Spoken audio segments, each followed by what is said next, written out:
Hello and welcome back to the WARC Podcast. I'm Anna Hamill, Senior Editor at WARC. We recently released our annual Marketers Toolkit Trends Report, which digs into the biggest trends marketers will need to be on top of in 2026.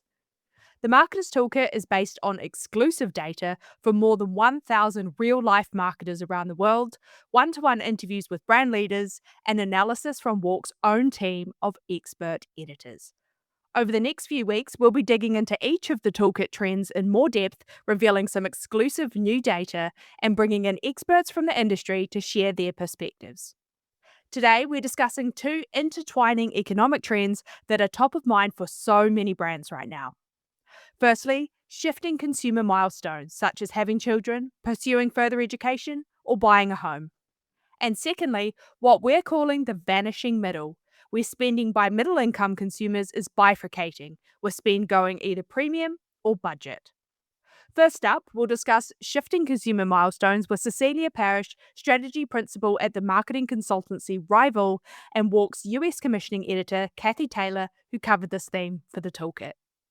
But before we get into the discussion, a quick thank you to Criteo for supporting this episode. They help thousands of brands and retailers have more effective ads by reaching the right people in the right shopping moments using a mix of smart AI and real-world data that's hard to beat. You can try an interactive demo and learn more at criteo.com/walk. Welcome to the Walk Podcast, Cecelia and Cathy. Thank you. Good to see and hear you, Anna. My first question is for you, Cathy. Consumer data shows that younger consumers in particular have been heavily impacted by what is now many years of economic uncertainty, and the markers of adulthood that their parents enjoyed seem to feel further away for them. How is this uncertainty impacting millennials and Gen Z and how they think about their lives?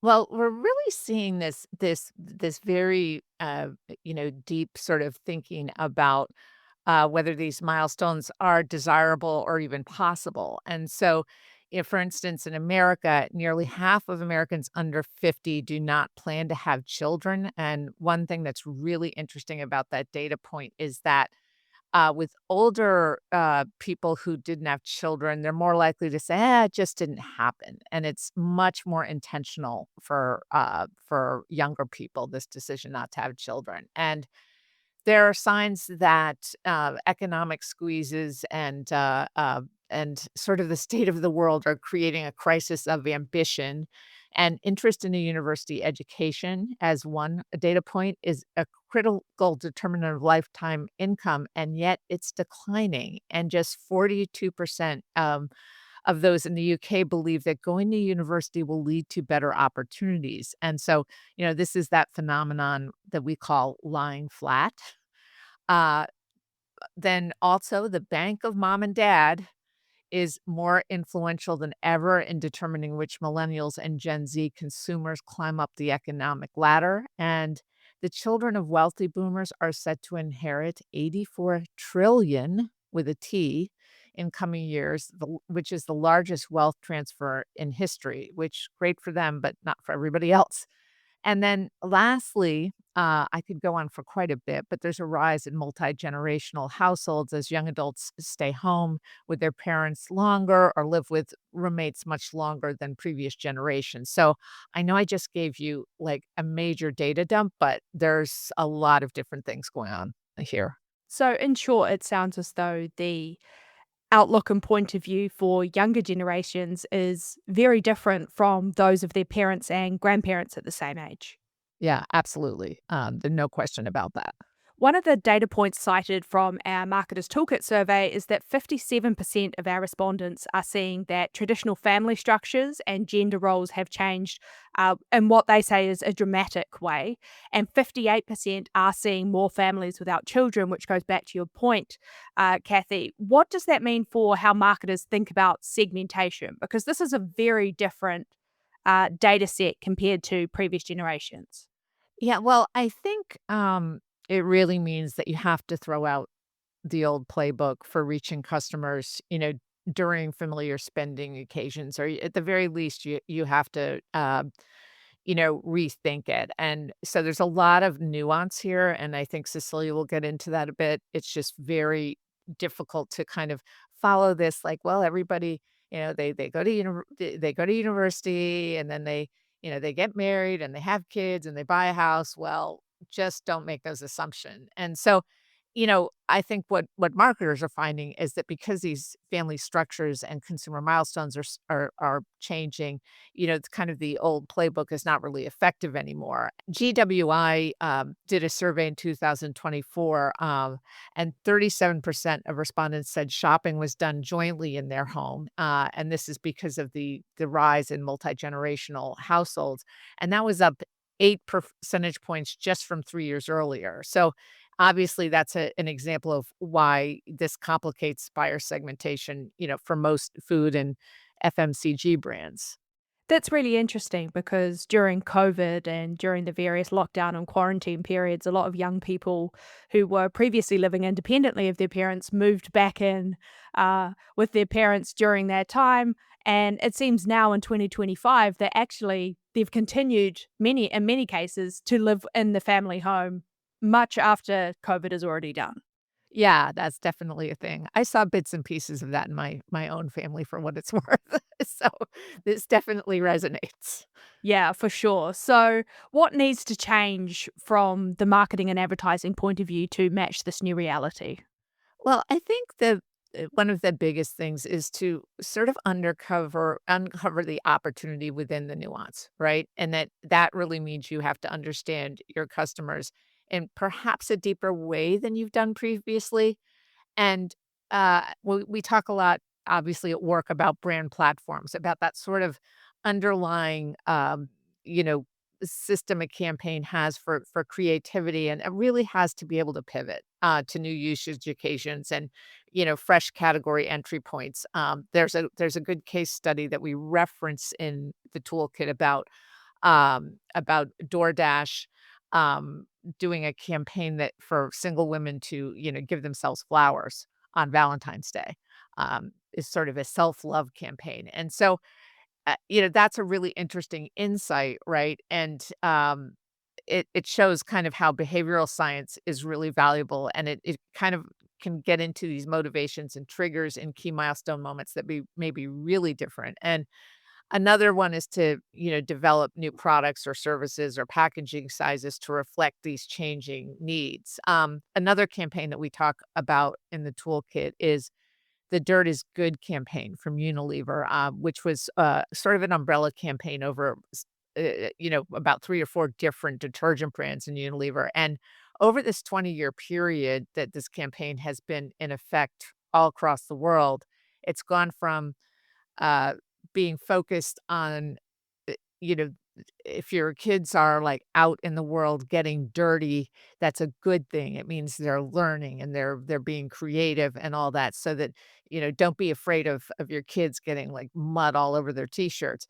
And they've morphed it over time to where we are now, which is, that they focus more on all the dirt and stains that come from being active in sports, which is something that can appeal to a consumer who might not have children. So that those are just some examples of how brands are doing this. Yeah, that's really interesting. I interviewed the CMO for Dirt is Good at Unilever earlier in the year on the WARC podcast. So you can listen to that episode to get a lot more depth on that specific master brand and how it's adapting to these changes. I think it's a really fantastic example. So, Cecelia, I want to come to you now. We've heard a lot about this data and how it's impacting family life in particular. Is this a trend that is likely to impact some categories and brands more than others? Yeah. I mean, I think about everything that you've been saying, Kathy, this idea of motivation, like that's the biggest shift for us when we think about this is it's not just changing the timing of when people do things, it is fundamentally reshaping that motivation. So for decades, marketers used life stage as shorthand for a behavior. So you graduate, you move out, you marry, you have kids, you buy a house. That was kind of the structure of how we created all of our briefs, how we built products, how brands went to market. And now you see people are building identity more around those passions and values, not those traditional milestones. So I think categories that relied on linear progression. So think about finance, think about home brands, think about baby brands, baby care brands, children's brands are going to feel this the most. because you're just not seeing that same linear progression. But I do think for the brands that can focus more on emotional readiness rather than a life stage readiness, there is a huge opportunity because it becomes less when will they buy a house and more when are they going to crave stability? When are they going to crave self expression? When can we help serve this motivation that they have? We talk a lot about microcultures at Rival and really tapping into the communities and passions that people identify with, the things that like show up in their For You page, the things that they're sending to their friends, what they're binge watching, all of these passions and interests as a way to start creating that connection with them and to identify the moments where you can intersect that aren't those traditional linear moments. That's really interesting. What are some of those passion points that you've identified in your work with real life clients? One of my favorite ones from this last year was called The Little Treats. And we worked with a CPG brand of ours to identify this community, which is the community that believes I deserve a little treat for anything and everything. And it really is about accessible indulgence. We saw that community become more and more vocal this year, especially when we look at Gen Z audiences. Things from a financial perspective, individuals are trading off, but we also see them not willing to trade things that make them feel good. There's that emotional justification. And the Little Treats community is one that really brought that to life because we were able to see, okay, I'm going to be ruthless and I'm going to stop, buying takeout. I'm going to stop, shopping around, doing things like that. But my morning coffee, that's a treat for me that I deserve. I will not forego that. And so that is something that I have emotionally justified. And that's where our brand was a coffee brand and tapping into that, idea that this is a treat for me. This is a gift for myself. I love that. You've written for Walk about how strategists need to be, quote, rewilded, which is a phrase that I love. What advice can you give to marketers and advertisers about how to pick up on all of these changing nuances in consumer behavior that Cathy mentioned? And as we think differently about segmentation strategy in these times? I mean, the real honest thing is you can't find cultural nuance from a spreadsheet. I think that's the first thing. The only way that you can pick up on this and you can understand this is proximity. You need to be out in the world. And that means, getting off the call, getting out of the office, getting back into the culture that you want to reach. So the best approach, obviously face to face with people, being able to talk to real humans, not necessarily in a panel category or a focus group, being able to just have a conversation with them, but also think about digital ways. I think a lot of people, when they hear, interact with people, live in the real world, it does feel like the only way you can do that is to go on the street and just talk to people. But people are very authentic and they are very forthcoming in places like Discord, Reddit, WhatsApp groups. There are so many opportunities from a digital perspective to insert yourself in culture and see how are people talking? How are they responding? What are the types of memes that they're sharing? These things that give us insight into their rituals, the language shifts, the micro behaviors. Because at the end of the day, rewilding it's not about rejecting data. It's about reconnecting with reality so that that data means something. Because I need to be able to understand why people are behaving they are the way they are. And I think that's the biggest shift is traditional segmentations told us who people were. And now we really need to understand why they are that way. And rewilding allows us to create that authentic connection. And it's something that I think is so incredibly important for strategists to embody as we move forward. Yeah, that's really powerful stuff. So, we've talked a lot about some of these big macro trends and some of the ways we can tackle it. But I want to ask both of you actually, what are some of the risks that marketers need to be aware of to effectively navigate these changes? This is going to be a big change into 2026, but also potentially beyond that. Cecelia, do you want to kick us off? Yeah. I think the biggest risk going into 2026 is assuming that your audience still looks like a pyramid, when in reality, we're now living in a world where it's a barbell. We have affluent consumers who are spending more freely than ever. We see more and more reports about that, and we see them indulging in more things. And then you have a growing group that are trading down or they're opting out entirely. And there's very little in between. So I think for marketers, when we start to look for the year ahead, it's how do you design for divergence, not the middle. So I think building brands that are flexible enough to signal value, but could also signal up and go to aspiration, that's going to be really critical. Or understanding who you are as a brand. Are we a value brand and do we need to simplify? Or are we a aspirational brand that needs to elevate? Because the reality is the middle's vanishing, but the nuance of how people interact and how people behave with brands isn't. And so if you're only talking to the middle, and if you try to focus on being everything to everyone versus being on the sides of the spectrum where you can truly own, you're going to get lost and just overlooked. And I think for brands, that's probably the most damning thing there is to be ignored and to be forgotten versus any sort of, stronger emotional reaction. Yeah, that's a really perfect segue into the second part of our podcast, in which we'll be digging into those specific nuances in a little bit more depth. But before we get into that, Cathy, do you have anything to add to what Cecelia said? I think the biggest thing, and this I think spins off of what Cecelia said, is really to get rid of your assumptions about how your consumers behave and what they buy and why. And just as one example, if you look at, say, that young adult who is living at home, they may not have the aspiration of moving out or buying a home, but that really kind of reconfigures what they buy in a way, because they kind of, in some cases, have more disposable income for, for treats and things like that. I mean, I see that again, and I see this in my own house, because if you live at home and you don't have all those financial burdens, it kind of reworks what you can afford. Now that person moves out, whole new ballgame in terms of what they can afford and what they're going to be spending money on. So you just have to strip this down to no assumptions. Let's rethink this as if we never really knew much about who our consumers were. And that's kind of a safe strategy, even though it sounds kind of radical, to be able to move forward in a meaningful way, I think. Well, it always goes back to the fundamentals of what we know about marketing research, right? There's no alternative but to talk to real people, understand their motivators, understand their anxieties, and only then can you really get the perspectives that you need to be able to move with them. Yeah. It's an interesting time for sure. It is. Cecelia, Cathy, thank you so much for joining us on the WARC Podcast. Thank you. Thank you.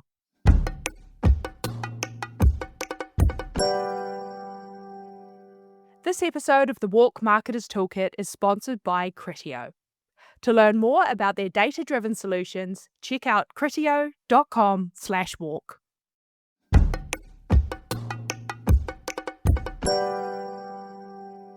Let's dig into our next trend, the vanishing middle-income buyer. Years of sticky inflation, high interest rates, and a precarious job market are taking a toll on middle-income consumers across multiple markets. In fact, in the US, consumer spending makes up about 2/3 of the overall economy.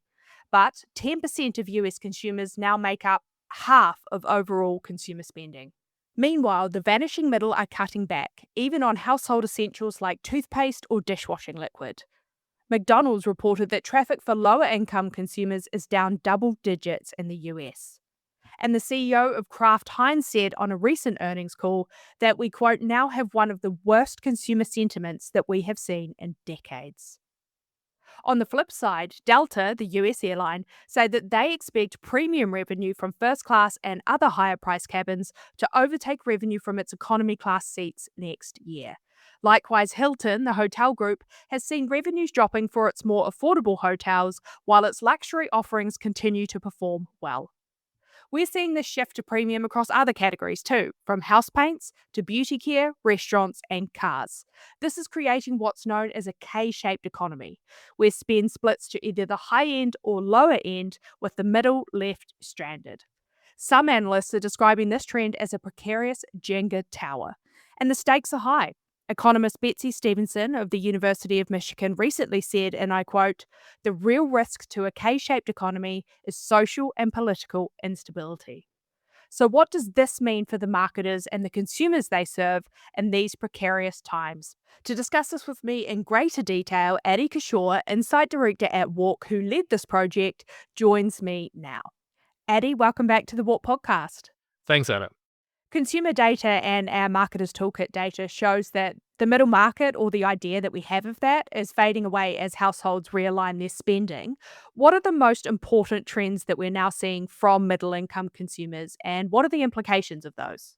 Yeah, really, really interesting sort of area, and digging into the data has been really interesting. We're seeing from Pew Research Center that the share of Americans that count as middle class dropped from 61% to 51%, so 10 percentage points between 1971 and 2023.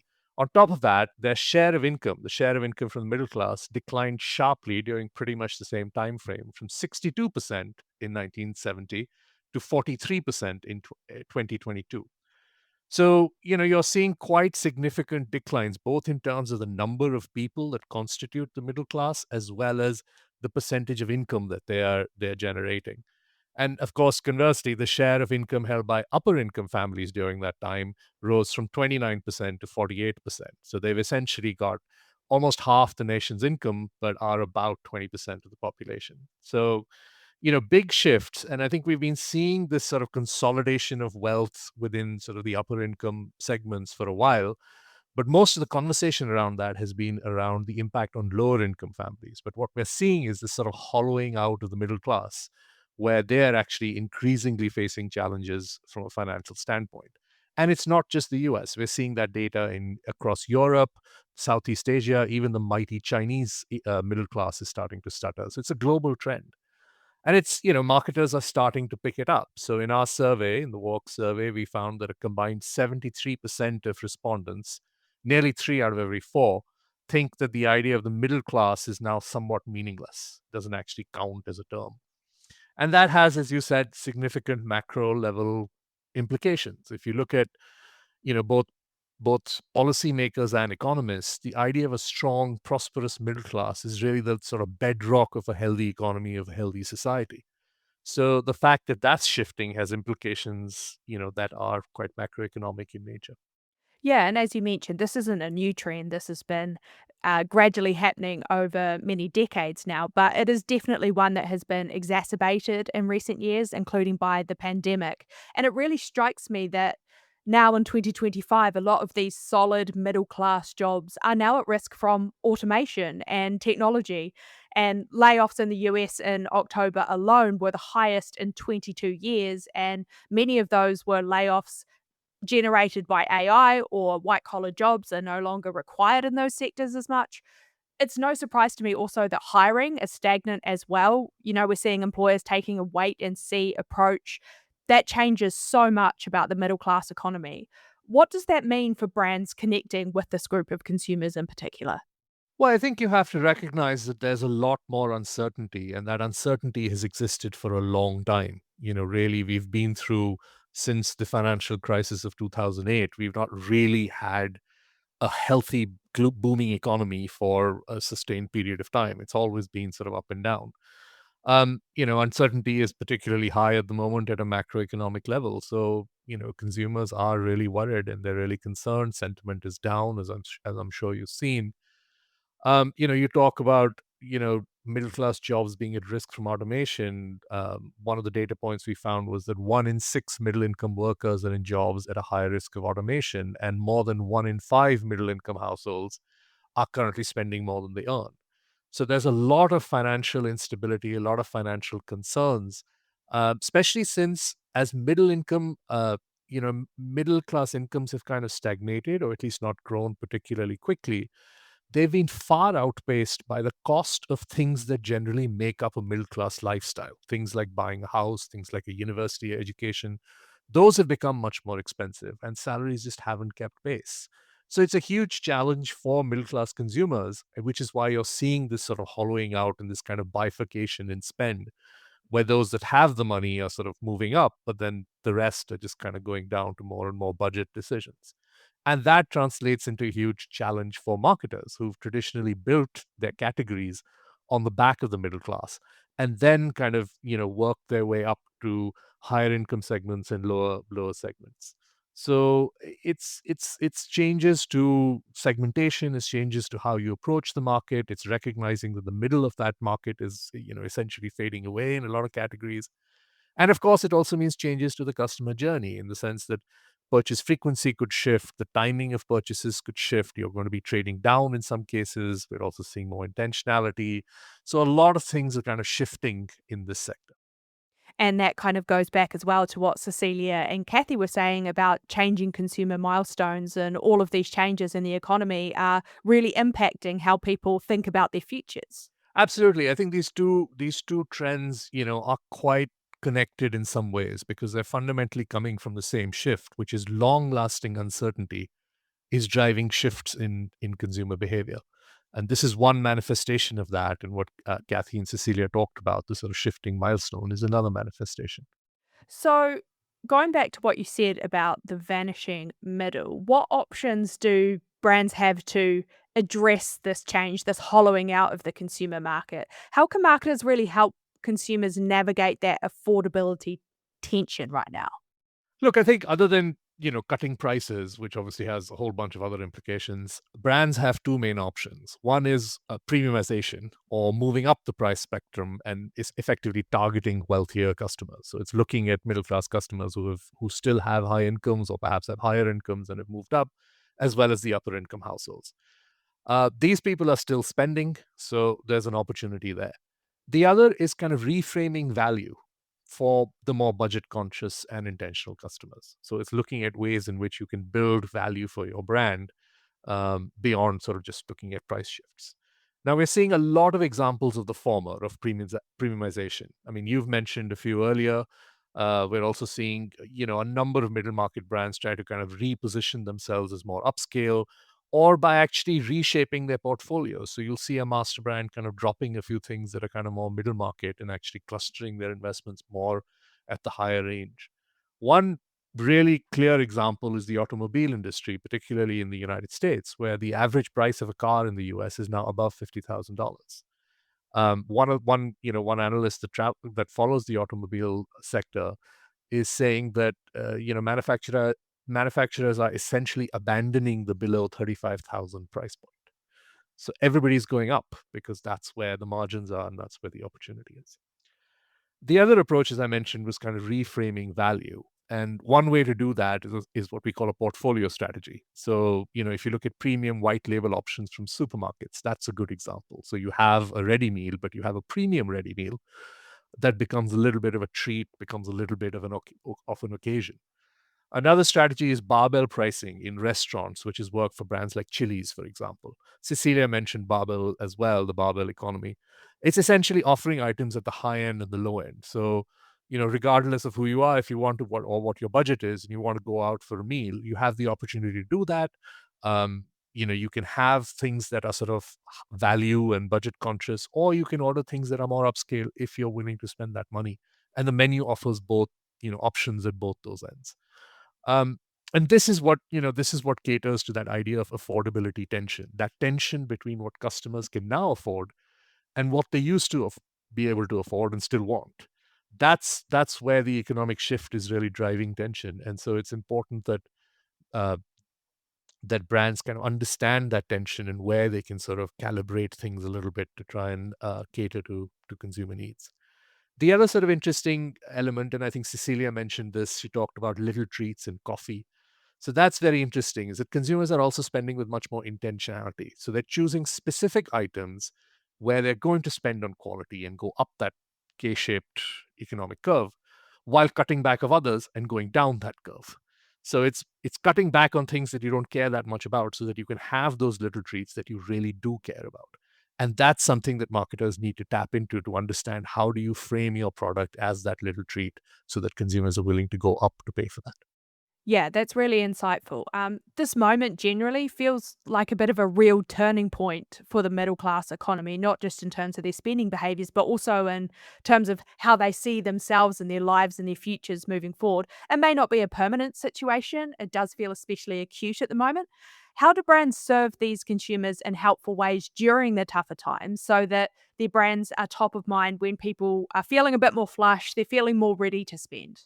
Yeah, I mean, I think right now, as you say, the economic circumstances are pretty discouraging, frankly. But you do hope that things will get better. I will say, though, I think that quite a lot of these shifts are coming from long-term levels of uncertainty as well as cultural factors. So it's unclear when or how that'll happen. But as you point out, as a brand, you've got to stay connected to your customers. And it comes down to kind of basics of marketing. I think you talked about it. Cathy mentioned it earlier as well. Really a deep, granular understanding of the customers and their motivations.